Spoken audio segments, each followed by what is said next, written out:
جو معاشرے سوال نہیں کرتے وہ معاشرے تباہ ہو جاتے ہیں، اور جس معاشرے کے سوالات صرف تنقید پر مبنی ہوتے ہیں وہ قومیں بھی تباہ ہو جایا کرتی ہیں۔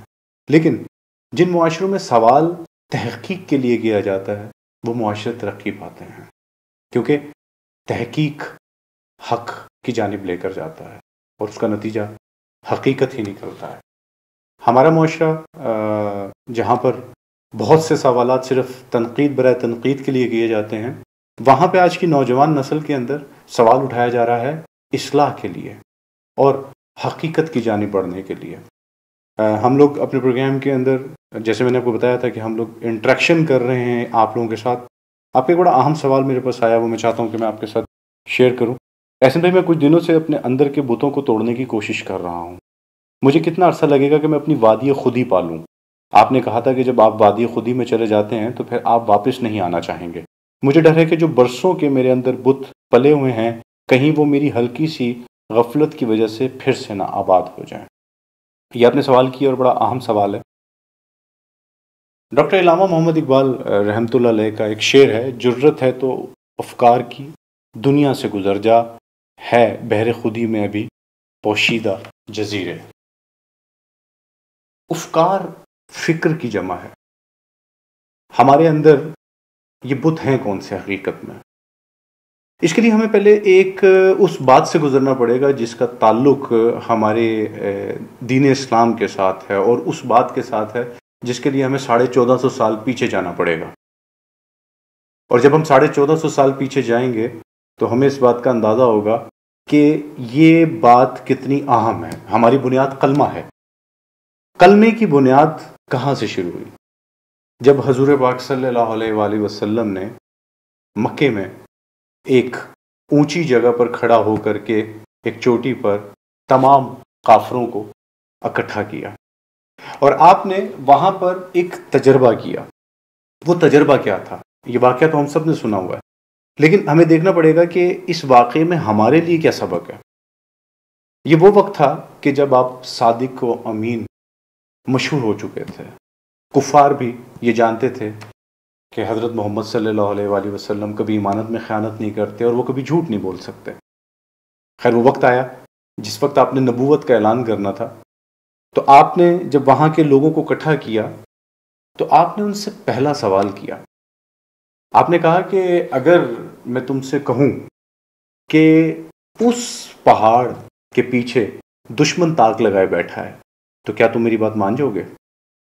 یہ حضور پاک صلی اللہ علیہ وآلہ وسلم نے ان کے اس درجے کو ٹیسٹر لگایا کہ وہ حضور پاک صلی اللہ علیہ وآلہ وسلم کو کتنا مانتے ہیں۔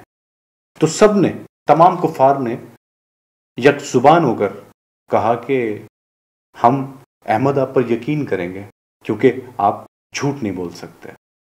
اب آپ نے ایک دوسرا ٹیسٹر لگایا ان کے پیمانے کو دیکھنے کے لیے کہ کیا یہ اس حد تک بھی مجھ پر بھروسہ کرتے ہیں جو میں بات کہنے جا رہا ہوں۔ تو آپ نے کہا کہ اگر میں یہ کہوں کہ تم اور میں ہم سب اس پہاڑ پر موجود ہیں، لیکن پہاڑ کی دوسری جانب مجھے دشمن دکھائی دے رہا ہے جو تاک لگائے بیٹھا ہے، لیکن وہ دشمن تمہیں نہیں دکھائی دے رہا، اور میں تب بھی کہوں کہ یہ دشمن ہم پہ حملہ آور ہونے لگا ہے، تو کیا تم میری بات پہ بھروسہ کرو گے؟ ایک دم تمام لوگوں کے درمیان گفت و شنید شروع ہو گئی کہ ہم سب پہاڑ پہ موجود ہیں، احمد بھی موجود ہے، ان کو دشمن دکھائی دے رہا ہے اور ہمیں نہیں دکھائی دے رہا۔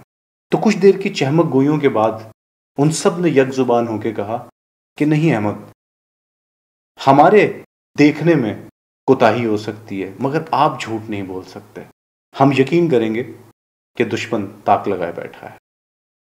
تو اس کے بعد یہ وہ درجہ تھا کہ جس کے اوپر آنکھیں بند کر کے کفار بھی حضور پاک صلی اللہ علیہ وآلہ وسلم پر یقین رکھتے تھے۔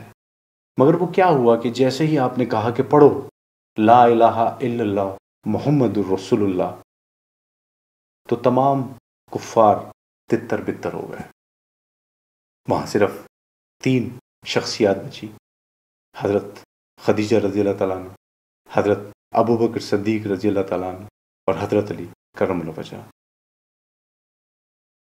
آخر اس کلمے نے کیا کیا کہ جس کے بعد وہ تمام کفار تتر بتر ہو گئے، جو آپ پہ اتنا بھروسہ کر رہے تھے کہ جس دشمن کو نہ دیکھتے ہوئے بھی اپنی آنکھیں ہوتے ہوئے وہ آپ پر بھروسہ کر رہے تھے، لیکن اس کلمے کی بدولت وہ ایمان لائے بغیر اس جگہ سے تتر بتر ہو گئے۔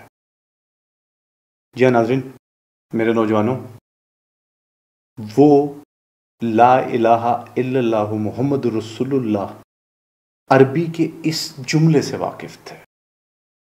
وہ جانتے تھے کہ اگر ہم نے اس کلمے کو پڑھ لیا تو اس کے بعد ہمارا مال، ہمارے مویشی، ہمارا مال و اسباب، ہماری عزت، ہماری چودراہٹ، ہماری سرداریاں، وہ سب کی سب اللہ کے آگے جھک جائیں گی۔ لہذا انہوں نے منافقت نہیں کی، وہ اس کلمے کو پڑھے بغیر اس جگہ سے چلے گئے۔ نوجوانوں، آج ہم کلمہ گو ہیں، لیکن ذرا ہم سب اس بات پہ اسی درجے کو، اس پیمانے کو سامنے رکھتے ہوئے سوچیں تو کیا ہم اس بات کو مانتے ہیں کہ نہیں کوئی اللہ کے سوا، اور حضرت محمد صلی اللہ علیہ وآلہ وسلم اللہ کے رسول ہیں؟ کیا ہم عملی طور پہ اس بات کو مانتے ہیں؟ ہم نے تو کلمہ پڑھنے کے بعد بھی اندر بت پالے ہوئے ہیں۔ کس کس چیز کے؟ اپنے مال کے، اپنی شہرت کے، اپنی چودراہٹ کے، اور اپنی ان تمام تر ذہنی اور دنیاوی عیاشیوں کے آگے وہ بت سجا کر کے ہم سمجھتے ہیں کہ ہم کلمے کے پاسبان ہیں۔ ایسا بالکل نہیں ہے۔ ہم ان بتوں کو جب تک نہیں توڑیں گے، اور یہ بت ٹوٹیں گے کیسے؟ جیسے ابھی آپ نے فرمایا کہ آپ کو اس بات کا خدشہ ہے کہ کہیں یہ بت میرے اندر دوبارہ سے زندہ نہ ہو جائے۔ ہم نے افکار، فکر کی وہ تمام تر اشیوں کے بت بنا لیے ہیں جن سے محبت کرتے ہیں۔ ہم اللہ اور اللہ کے رسول سے محاورتاً تو محبت کرتے ہیں، لیکن عملی طور پہ ہمارا عمل اس کے بالکل برعکس ہے۔ ہم محبت کرتے ہیں اپنے مال سے، اس لیے جب ہم نماز پڑھتے ہیں تو ہمیں اپنے مال کی فکر رہتی ہے۔ ہم محبت کرتے ہیں اپنی اولاد سے۔ ہم جب بھی کوئی نیکی کا کام کرتے ہیں یا اس نیکی کے کام میں ہمیں آگے بڑھنا ہوتا ہے تو کیا چیز ہمیں روکتی ہے؟ ہمارا گھر، ہمارے اسباب۔ ہمیں مستقبل کی فکر کھائے جاتی ہے۔ ہم اس بات کا یقین نہیں رکھتے کہ موت کا وقت تعین ہے، اور موت جس کی امانت ہے وہ اس نے لے کر جانی ہے۔ لیکن سامان 100 برس کا، پل کی خبر نہیں کہ محاورے کے مطابق ہم زندگیوں کی بہت بڑی بڑی پلاننگز کرتے ہیں۔ کیوں؟ کیونکہ ہمارے بت پل رہے ہیں۔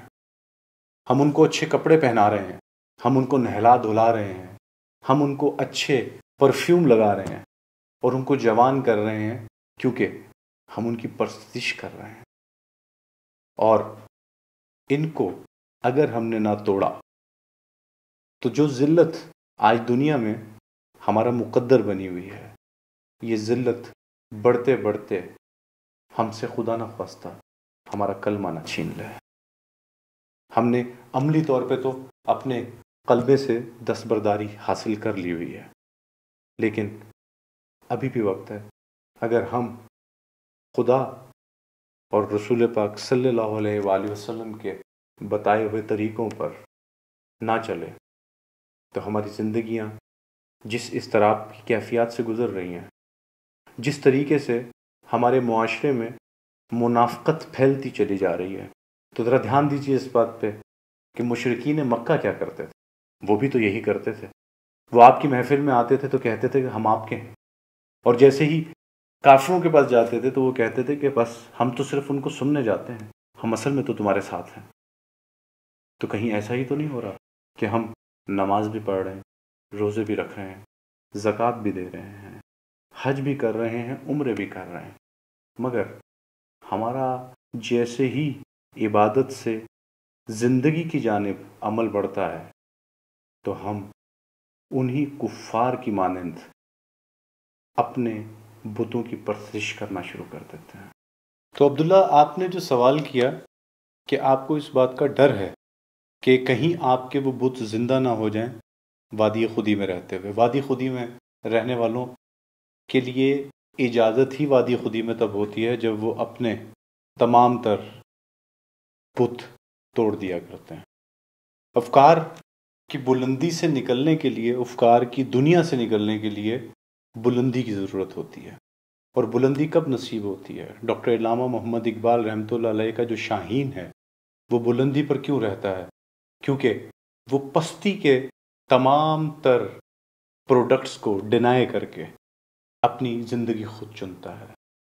وہ اپنی زندگی کو اپنے طریقے سے گزارنا پسند کرتا ہے، وہ اپنی زندگی کو اپنے اصولوں پہ گزارتا ہے، اور وہ کہیں بھی باتوں کے اوپر اپنا ایمان نہیں لاتا، بلکہ وہ اپنے ایمان کے لیے لا کا سفر شروع کرتا ہے اور الا اللہ محمد رسول اللہ تک پہنچ کر مقام لاہوت پر فائز ہوتا ہے۔